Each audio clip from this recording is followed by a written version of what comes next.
ಎಲ್ರಿಗೂ ನಮಸ್ಕಾರ. Cooking with love ಪ್ರೀತಿಗೆ ನಿಮ್ಮೆಲ್ರಿಗೂ ಸ್ವಾಗತ. ಇವತ್ತಿನ ವಿಶೇಷವಾದ ಅಡುಗೆ ವೆಜಿಟೇಬಲ್ ಫ್ರೈಡ್ ರೈಸ್. ಈ ವೆಜಿಟೇಬಲ್ ಫ್ರೈಡ್ ರೈಸ್ನ ನಾನು ವಿಭಿನ್ನವಾಗಿ ತೋರಿಸ್ಕೊಡ್ತೀನಿ. ಇದನ್ನು ಗೊಜ್ಜು ಥರ ಮಾಡಿ ಫ್ರಿಡ್ಜ್ನಲ್ಲಿ ಇಟ್ಕೊಂಡು ಬೇಕಾದಾಗ ಗೊಜ್ಜನ್ನ ಬಿಸಿ ಮಾಡಿಕೊಂಡು ಬಿಸಿ ಅನ್ನಕ್ಕೆ ಬೆರೆಸ್ಕೊಂಡು ತಿನ್ಬೋದು. ಇದನ್ನು ಮಧ್ಯಾಹ್ನದ ಊಟಕ್ಕಾದರೂ ತಿನ್ಬೋದು ಅಥವಾ ರಾತ್ರಿ ಊಟಕ್ಕಾದರೂ ತಿನ್ಬೋದು.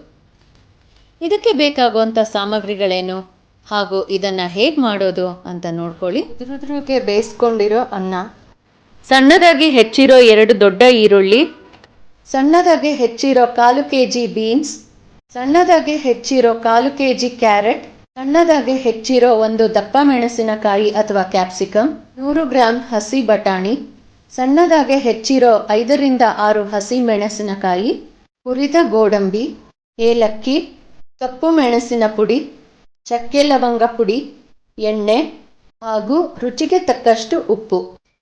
ಈಗ ಕಡಾಯಿಗೆ 8 ರಿಂದ 10 ಸ್ಪೂನು ಎಣ್ಣೆ ಹಾಕ್ಕೋತೀನಿ. ಜಾಸ್ತಿ ಯಾಕೆ ಹಾಕ್ಕೋತಿದ್ದೀನಿ ಎಣ್ಣೆ ಅಂತಂದರೆ ತರಕಾರಿ ಎಲ್ಲ ಎಣ್ಣೆನಲ್ಲೇ ಫ್ರೈ ಆಗಬೇಕು. ಹಾಗಾಗಿ 8 ರಿಂದ 10 ಸ್ಪೂನ್ ಎಣ್ಣೆ ಹಾಕ್ಕೋತೀನಿ. ಕಾದಿರೋ ಎಣ್ಣೆಗೆ 3 ಏಲಕ್ಕಿ ಕಾಯಿ ಹಾಕ್ಕೋತೀನಿ.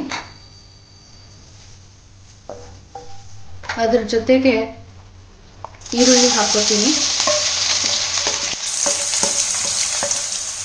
ಜೊತೆಗೆ ಹಸಿ ಮೆಣಸಿನಕಾಯಿ. ಇದೆರಡನ್ನು ಚೆನ್ನಾಗಿ ಹುರ್ಕೋಬೇಕು. ಈಗ ಈರುಳ್ಳಿ 2 ನಿಮಿಷ ಫ್ರೈ ಆದರೆ ಸಾಕು, ಫುಲ್ಲು ಫ್ರೈ ಮಾಡೋಷ್ಟಿಲ್ಲ. ಇದಕ್ಕೆ ನಾನು ಯಾವ ಶುಂಠಿ ಬೆಳ್ಳುಳ್ಳಿ ಪೇಸ್ಟ್ ಹಾಕ್ಕೊಳ್ಳಲ್ಲ, ಸಾಸ್ಗಳು ಹಾಕ್ಕೊಳ್ಳಲ್ಲ. ಇದು ಸ್ವಲ್ಪ ವಿಭಿನ್ನವಾಗಿದೆ, ಸ್ವಲ್ಪ ಡಿಫ್ರೆಂಟಾಗಿ ಮಾಡ್ತಿದ್ದೀನಿ. ಪುಳಿಯೋಗರೆ ಗೊಜ್ಜು, ವಾಂಗಿಬಾತ್ ಗೊಜ್ಜು ಈ ಥರ ಎಲ್ಲ ನಾವು ಹೇಗೆ ಮಾಡಿಟ್ಕೋತೀವಿ ಅದೇ ಥರ ಇದು ಫ್ರೈಡ್ ರೈಸ್ ಗೊಜ್ಜು ಮಾಡಿಟ್ಕೊಂಡ್ರೆ ಬಿಸಿ ಅನ್ನ ಮಾಡಿಕೊಂಡು ಇದನ್ನು ನಾವೇನು ಫ್ರಿಜ್ಜಲ್ಲಿ ಇಟ್ಕೊಂಡಿರ್ತೀವಿ ಅದನ್ನು ತೆಗೆದು ಬಿಸಿ ಮಾಡಿಕೊಂಡು ಅನ್ನಕ್ಕೆ ಬೆರೆಸ್ಕೋಬೋದು. ಈಗ ಇದಕ್ಕೆ ಬಟಾಣಿ ಹಾಕ್ಕೋತೀನಿ. ಇದೊಂದು ನಿಮಿಷ ಫ್ರೈ ಆಗಬೇಕು. ಇವೆಲ್ಲನೂ ಎಣ್ಣೆನಲ್ಲೇ ಫ್ರೈ ಆಗಬೇಕು, ನೀರೇನು ಹಾಕಿ ಇದನ್ನು ಬೇಯಿಸ್ಕೊಳ್ಳೋ ಹಾಗಿಲ್ಲ.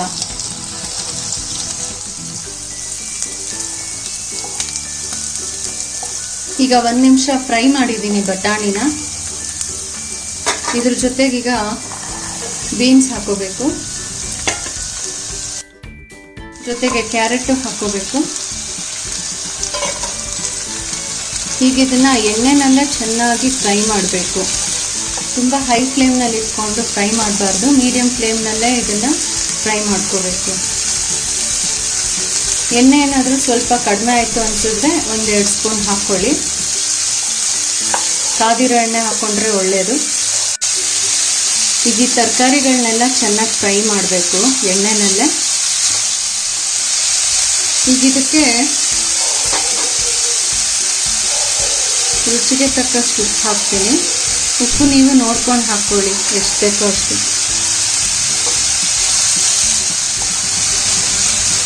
ಈಗ ಇದನ್ನು ಚೆನ್ನಾಗಿ ತಿರುಗಿಸ್ಕೊಡ್ಬೇಕು. ಹಾಗೆ ಬಿಟ್ಟರೆ ಸೀದ್ಬಿಡುತ್ತೆ, ಹಾಗಾಗಿ ಮೀಡಿಯಂ ಫ್ಲೇಮ್ನಲ್ಲೇ ಇಟ್ಕೊಂಡು ತಿರುಗಿಸ್ಕೊಡ್ಬೇಕು. ಈಗ ಇದು 6 ರಿಂದ 7 ನಿಮಿಷದವರೆಗೂ ಫ್ರೈ ಮಾಡಿದ್ದೀನಿ ಎಣ್ಣೆನಲ್ಲೇ ಮೀಡಿಯಂ ಫ್ಲೇಮ್ನಲ್ಲಿ. ಇದು ಅರ್ಧ ಭಾಗ ಬೆಂದಿದೆ. ಈಗ ಇದಕ್ಕೆ ಕ್ಯಾಪ್ಸಿಕಮ್ ಹಾಕೋತೀನಿ.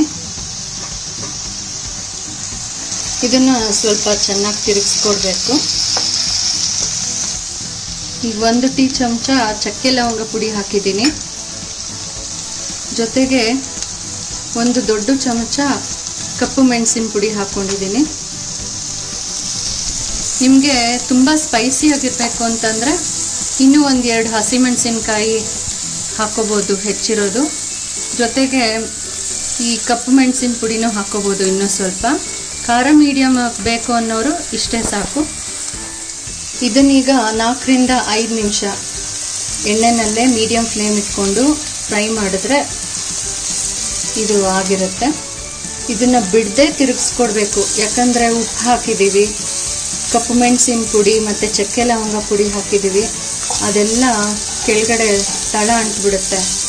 ಹಾಗಾಗಿ ಇದನ್ನು ಬಿಡದೆ ತಿರುಗಿಸ್ಕೊಡ್ಬೇಕು. ಒಂದು 4ರಿಂದ 5 ನಿಮಿಷ ತಿರುಗಿಸ್ಕೊಟ್ರೆ ಸಾಕು. ಈಗ 4 ನಿಮಿಷದವರೆಗೂ ಎಣ್ಣೆನಲ್ಲೇ ಫ್ರೈ ಮಾಡಿದೆ. ನೋಡಿ, ತಳ ಅಂಟಿಲ್ಲ. ನಾನು ತಳ ಅಂಟೋದಕ್ಕೆ ಬಿಟ್ಟಿಲ್ಲ, ಚೆನ್ನಾಗಿ ತಿರುಗಿಸ್ಕೊಟ್ಟೆ. ಈಗ ವೆಜಿಟೇಬಲ್ ಫ್ರೈಡ್ ರೈಸ್ ಗೊಜ್ಜು ರೆಡಿ ಇದೆ. ಈಗ ಸ್ಟವ್ ಆಫ್ ಮಾಡ್ಕೋತೀನಿ. ಎಷ್ಟು ಗೊಜ್ಜು ಬೇಕೋ ಅಷ್ಟು ಗೊಜ್ಜು ನೀವು ಅನ್ನ ಬೆರೆಸೋದಕ್ಕೆ ಇಟ್ಕೋಬೋದು. ಉಳಿದಿದ್ದೆಲ್ಲ ಈ ಥರ ಎತ್ತಿಟ್ಕೊಂಡು ಆರಿದ ಮೇಲೆ ಫ್ರಿಡ್ಜ್ನಲ್ಲಿ ಇಟ್ಕೊಳ್ಬೇಕು. ಈಗ ಇದಕ್ಕೆ ಅನ್ನ ಬೆರೆಸ್ತಿದ್ದೀನಿ.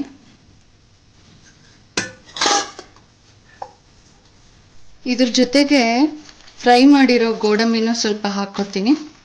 ಈಗ ವೆಜಿಟೇಬಲ್ ಫ್ರೈಡ್ ರೈಸ್ ಬೆರೆಸಿದ್ದೀನಿ, ಡಿಶ್ ಔಟ್ ಮಾಡ್ಕೋತೀನಿ. ವಿಭಿನ್ನವಾದ ವೆಜಿಟೇಬಲ್ ಫ್ರೈಡ್ ರೈಸ್ ಹೇಗೆ ಮಾಡೋದು ಅಂತ ನೋಡಿದ್ರಲ್ಲ. ಇದನ್ನು ನೀವು ಮನೆಯಲ್ಲಿ ಮಾಡಿಕೊಂಡು ಇದರ ರುಚಿ ನೋಡಿ. ಇದು ನಿಮಗೆ ಮತ್ತು ಮಕ್ಕಳಿಗೆ ಖಂಡಿತ ತುಂಬ ಇಷ್ಟ ಆಗುತ್ತೆ. ಇದರ ರುಚಿ ನಿಮಗೆ ಇಷ್ಟವಾಗಿದ್ದರೆ ಒಂದು ಥಮ್ಸ್ ಅಪ್ ಕೊಡಿ, ಕಮೆಂಟ್ ಮಾಡಿ ಹಾಗೂ ತಪ್ಪದೇ ಶೇರ್ ಮಾಡಿ.